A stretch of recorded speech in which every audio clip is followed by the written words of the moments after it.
एक बार फिर स्वागत है आप सभी का हमारे एक और नए इंटरेस्टिंग वीडियो के अंदर। दोस्तों आज के वीडियो के अंदर हम लोग chapter number 6 reflection of light के ऊपर बात करने वाले हैं। ये चैप्टर आपके एग्जाम पॉइंट ऑफ व्यू की तरफ से काफ़ी ज़्यादा इंपॉर्टेंट चैप्टर है। हमेशा से हर बार बोर्ड एग्जाम के अंदर इस चैप्टर से कुछ ना कुछ क्वेश्चन ज़रूर से पूछे जाते हैं। तो आइए शुरू करते हैं इस चैप्टर के एक्सरसाइज के सभी क्वेश्चन आंसर्स को एक एक करके सीखना। तो सबसे पहला क्वेश्चन आंसर है filling the blanks and explain the complete sentence. मतलब हम लोग को यहाँ पे कुछ फिलिंग द ब्लैंक्स आएगा, उसके अंदर कुछ चीज़ें नहीं दी रहेंगी, उसे हमें देना रहेगा और उसके बाद उस सेंटेंस को एक बार फिर से सही करके लिखना है। तो ये रहा आपके स्क्रीन पे सबसे पहला क्वेश्चन। रिफ्रैक्टिव इंडेक्स लाइट के किस चीज़ के ऊपर डिपेंड करता है? इसके आंसर में आप लिख सकते हैं velocity. Refractive index totally velocity of light पे डिपेंड करता है, यानी कि लाइट की क्या वेलोसिटी होगी, लाइट की क्या स्पीड होगी। वेलोसिटी और स्पीड सेम नहीं होती है, बट हम वेलोसिटी को स्पीड एज्यूम कर सकते हैं। सो लाइट की वेलोसिटी के ऊपर क्या रिफ्रैक्टिव इंडेक्स होगा मटेरियल मीडियम का, वो डिपेंड करता है। अगर आपको इस बात से समझ में नहीं आया है तो यहाँ पे इसका एक्सप्लेनेशन देखिए। एक्सप्लेनेशन में आप काफ़ी अच्छे तरीके से समझ जाएंगे कि क्या यहाँ पे मैंने जो बताया है वो सही है गलत है। ये जो रिफ्रैक्टिव इंडेक्स है किसी भी मटेरियल का, वो मेज़र किया जाता है कि कितना लाइट वहाँ से पास हो रहा है, किसी भी पर्टिकुलर मटेरियल से कितना लाइट पास हो रहा है, वो दिखाता है उस लाइट का या उस मटेरियल का क्या रिफ्रैक्टिव इंडेक्स है। मान लो मेरे पास एक ग्लास है और ग्लास से मैं एक टॉर्च पास कर रहा हूँ, तो टॉर्च से जितनी लाइट निकल रही है और वो ग्लास कितने लाइट को अलाउ कर रहा है कि वो लाइट उस ग्लास से पास हो जाए। तो जितनी ज़्यादा लाइट को वो अलाउ करेगा, जितना कम लाइट को वो अलाउ करेगा पास होना, वही होता है उसका refractive index. So I hope आप लोग को रिफ्रैक्टिव इंडेक्स के बारे में समझ में आ गया रहेगा। अब बात करते हैं सेकंड क्वेश्चन के बारे में। यहाँ पे सेकंड क्वेश्चन हमसे ये पूछना चाहता है बच्चों कि अगर कोई भी लाइट की रे एक मीडियम से दूसरे मीडियम में जाती है तो वहाँ पे उसके अंदर क्या चेंज होता है। इसके सोल्यूशन में हम लोग लिख सकते हैं डायरेक्शन। अगर कोई लाइट एक मीडियम से दूसरे मीडियम में ट्रांसफ़र होती है या जाती है तो यहाँ पे उस लाइट का दिशा जो होता है, डायरेक्शन जो होता है, वो चेंज होते हुए दिखाई देता है। आइए देखते हैं इसका एक्सप्लेनेशन। रिफ्रैक्शन का मतलब ही होता है कि अगर कोई लाइट एक मीडियम से दूसरे मीडियम में जाती है, वो लाइट अपना दिशा चेंज करेगा। यही होता है रिफ्रैक्शन का मीनिंग। अगर कोई लाइट हवा से पानी में जाती है तो वो लाइट अपना दिशा, अपना डायरेक्शन चेंज करेगी। यही होता है रिफ्रैक्शन। ऐसा इसलिए होता है क्योंकि हर मीडियम के अंदर लाइट का ट्रैवल करने का स्पीड अपना अलग अलग होता है। हर मीडियम के अंदर लाइट अलग अलग वेलोसिटी के साथ में ट्रैवल करती है। हवा एक रेयर मीडियम है तो हवा के अंदर लाइट काफ़ी तेज़ी से ट्रैवल करेगी। वाटर के बारे में बात करें तो वाटर एक डेंसर मीडियम है, कड़क मीडियम है, ठोस मीडियम है, तो वाटर के अंदर लाइट की स्पीड काफ़ी स्लो हो सकती है। तो इसका यही रीज़न है कि जब लाइट एक मीडियम से दूसरे मीडियम में ट्रैवल करती है तो उसका डायरेक्शन चेंज होता है, साथ साथ में उसका स्पीड जो होता है वो भी चेंज होते हुए हमें दिखाई देता है। सो आई होप आपको ये क्वेश्चन का आंसर भी समझ में आ गया रहेगा। आइए बढ़ते हैं थर्ड क्वेश्चन के आंसर को और समझते हैं उसके अंदर आप क्या लिख सकते हैं। एमसीक्यू खत्म होने के बाद यहाँ पे अगला आ गया है, उसमें हमें कुछ 4-5 स्टेटमेंट दिए हुए हैं एंड हमें इन स्टेटमेंट को प्रूफ करना है कि ये जो स्टेटमेंट यहाँ दिया हुआ है क्या ये सही है कि ये गलत है। आइए पढ़ते हैं पहला स्टेटमेंट क्या कहना चाह रहा है। यहाँ पे क्वेश्चन हमसे ये कह रहा है स्टूडेंट्स कि जो एंगल ऑफ इंसिडेंट है और जो एंगल ऑफ इमर्जेंट है, अगर ये लाइट किसी ग्लास के क्यूब के ऊपर गिरती है तो वहाँ पे आई और ई की वैल्यू सेम रहने वाली है। यहाँ पे इन्होंने पूछा नहीं आपसे कि सेम रहेगी कि नहीं रहेगी, यहाँ पे वो सामने से हमें ये कह रहे हैं कि वो सेम ही रहेगी। अगर है आप में दम तो आप इसे प्रूफ करके दिखाओ, इसे सिद्ध करके दिखाओ कि ये सही बात है गलत बात है। तो आइए अपना पावर दिखाते हैं और इसके सोल्यूशन को बताते हैं कि इसके सोल्यूशन में हम लोग क्या कुछ लिख सकते हैं। तो यहाँ पे सबसे पहले मैं आपको डायग्राम दिखाऊंगा। यहाँ पे आप सभी के सामने एक बहुत ही सुंदर सा एक डायग्राम बन के आ चुका है। अगर आप इस डायग्राम को ध्यान से ऑब्जर्व करेंगे तो यहाँ पे आप पाएंगे कि यहाँ पे ABCD नाम का एक ग्लास स्लैब रखा गया है। उसके ऊपर जहाँ पे पॉइंट P इंडिकेट किया गया है, यहाँ पे एक इंसिडेंट रे है वो आ रही है। और ये जो इंसिडेंट रे है स्टूडेंट्स, ये इंसिडेंट रे नॉर्मल के साथ में एक एंगल फॉर्म कर रही है। वो एंगल है एंगल ऑफ आई, जिसे हम कहते हैं angle of incident, that is I. And दूसरा आप देखोगे ये लाइट जो है, ये लाइट को जाना चाहिए था एकदम स्ट्रेट, बट ये लाइट एकदम स्ट्रेट नहीं जाके ये लाइट यहाँ नॉर्मल पे टकराने के बाद ये लाइट झुक गई। ये लाइट देखेंगे आप तो ये लाइट झुक गई, ये लाइट यहाँ पे बेंड हो गई और ये लाइट जब निकलने की बारी आई ग्लास स्लैब से, ये लाइट यहाँ पे एंगल ऑफ इमर्जेंस फॉर्म करेगा। और जब ये लाइट यहाँ से ग्लास स्लैब के अंदर से बाहर हवा में जाएगा तो लाइट अपना डायरेक्शन चेंज कर लेगा आउटसाइड में।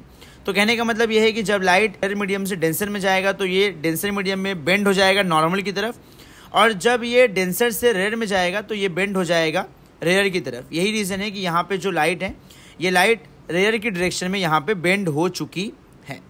आई होप आपको डायग्राम समझ में आ गया रहेगा और एंगल ऑफ आई समझ में आ गया रहेगा कि एंगल ऑफ आई क्या है और एंगल ऑफ ई क्या है। ई एंगल जो है उसका मतलब होता है एंगल ऑफ इमर्जेंस, मतलब जहाँ से लाइट निकल रही है उसे हम कहते हैं इमर्जेंट एंगल। अब यहाँ पे एक बात मैं आपको बताता हूँ, refractive index of second medium with respect to first medium मतलब क्या होता है। मतलब होता है 1/2। ये जो आपको एक साइन दिख रहा है एन वाला, इसे अगर आप अपने टेक्स्ट बुक के अंदर अगर आप अपने किताब में देखेंगे तो इसे हम लोग एक ग्रीक लेटर होता है, इससे हम लोग इस्तेमाल करते हैं, ग्रीक सिंबल होता है, उसे कहते हैं ईटा। तो refractive index of second medium with respect to first, इसको दिखाने के लिए हम लोग सेकेंड को लिखेंगे नीचे और फर्स्ट लिखेंगे ऊपर। तो जिसके रिस्पेक्ट में रहेगा वो आएगा ऊपर, क्योंकि उसको हम इज्जत दे रहे हैं, रिस्पेक्ट सम्मान दे रहे हैं, तो सम्मान देंगे जिसको वो आएगा ऊपर आसमान में, और जो सम्मान दे रहा है वो आएगा नीचे। तो refractive index of second medium के बारे में बात कर रहे हैं, पहले वाले मीडियम के इज्जत में। तो refractive index of second medium वो नीचे, फर्स्ट मीडियम ऊपर, तो इसे लिखेंगे 1/2। और ऐसा ही बच्चों सेकेंड वाला भी रहेगा। तो refractive index of first medium with respect to second medium, तो अब यहाँ पे फर्स्ट मीडियम आएगा नीचे और सेकेंड मीडियम आएगा ऊपर, क्योंकि उसको इज्जत दिया जा रहा है। ये जो refractive index of second medium with respect to first है, इसको मैं अगर डिनोमिनेटर में लिखूँ तो ये रिवर्स हो जाएगा, ये उल्टा हो जाएगा। तो ये हो जाएगा 1/ refractive index of first medium with respect to second medium. मतलब अगर इसे मैं डिनोमिनेटर में लेके जाता हूँ किसी भी चीज़ को तो वो रिवर्स हो जाता है, वो उल्टा हो जाता है। डायग्राम में जो चीज़ें बताई गई हैं उन चीज़ों को यहाँ पे हम अज्यूम करेंगे, मानेंगे। डेरिवेशन को सॉल्व करना है तो यहाँ पे बताना पड़ेगा कि फर्स्ट मीडियम भैया हमारा एयर है और सेकेंड मीडियम हमारा यहाँ पे ग्लास है। अब क्योंकि हमारा फर्स्ट मीडियम एयर हो चुका है तो मैं एक को रिप्लेस कर दूंगा एयर के फर्स्ट सिंबल ए से, और क्योंकि अब मेरा सेकंड मीडियम यहाँ पे ग्लास हो चुका है तो सेकंड की जगह पे मैं जी, ग्लास का जो फर्स्ट लेटर है उसको यूज़ करूँगा। तो refractive index of glass with respect to air is equal to 1/ refractive index of air with respect to glass. मतलब अगर आप ध्यान से ऑब्जर्व करेंगे तो आप यहाँ ये पाएंगे कि ये चीज़ें इन्वर्स हो रही हैं, ये चीज़ें रिवर्स हो रही हैं जब हम इसको डिनोमिनेटर में लेके जाते हैं। Refractive index of glass with respect to air is equal to 1/ refractive index of air with respect to glass. ये हो गया मेरा फर्स्ट इक्वेशन। यहाँ पे जो डायग्राम आपको दिख रहा है, ये डायग्राम में आप ऑब्जर्व करिए। यहाँ पे जो AB सरफेस है यहाँ पे आपको क्या कुछ देखने को मिल रहा है उसको समझते हैं। यहाँ पे आपने स्नेल्स लॉ के बारे में पढ़ा जाएगा। एक स्नेल्स लॉ होता है, स्नेल्स लॉ ये कहता है रिफ्रैक्टिव इंडेक्स का जो वैल्यू होता है वो sin i upon sin r होता है। Refractive index of glass with respect to air ये हो जाएगा sin i, that is a sine function है ट्रिग्नोमेट्री का, साइन फंक्शन i मतलब इंसिडेंट एंगल, उसका साइन का एंगल r के साथ में, यानी कि एंगल ऑफ रिफ्रैक्शन। स्टूडेंट्स इसे मैं दे दूंगा इक्वेशन नंबर 2। और अब एट सरफेस CD जहाँ से ये लाइट निकल रही है उस सरफेस पे अगर आप फोकस करेंगे तो वहाँ पे हमारा क्या रिफ्रैक्टिव इंडेक्स होगा।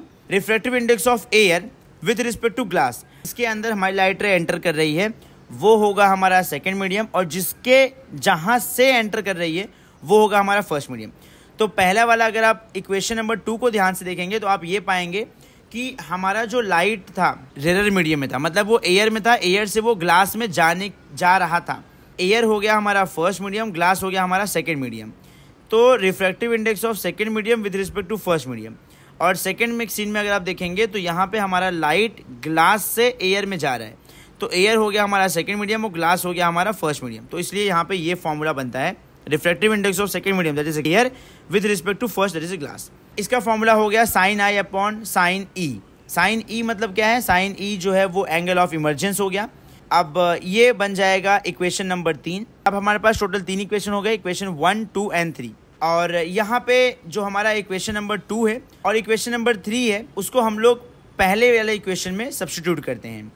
तो यहाँ पे जो हमारा पहला वाला इक्वेशन था वो था sir refractive index of glass with respect to air is equal to 1/ refractive index of air with respect to glass.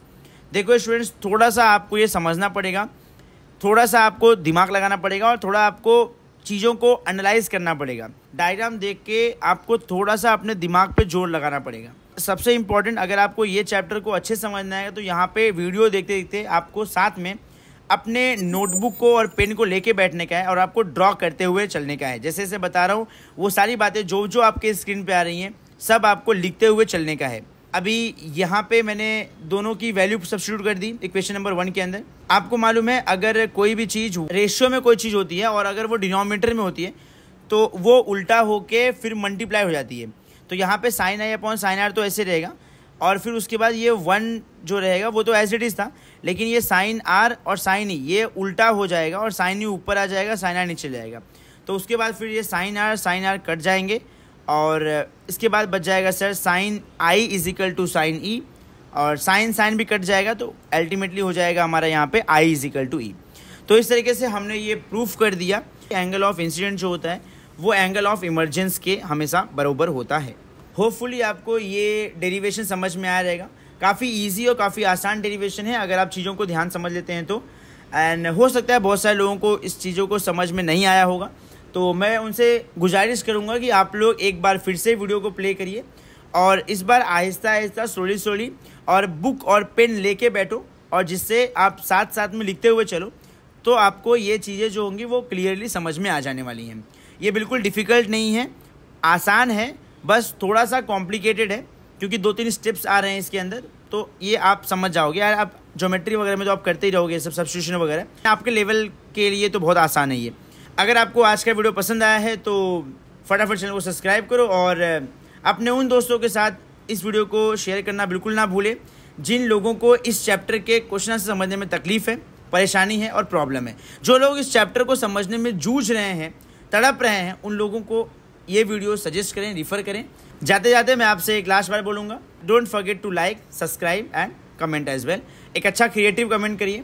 And अगर आपको कुछ डाउट है, कुछ प्रॉब्लम है, कुछ तकलीफ है जो आपसे नहीं रिजॉल्व हो रही है तो प्लीज़ कमेंट करिए, बताइए। आपके सभी सवालों के जवाब हम बहुत जल्दी देने वाले हैं। As usual, thank you for watching. जय हिंद।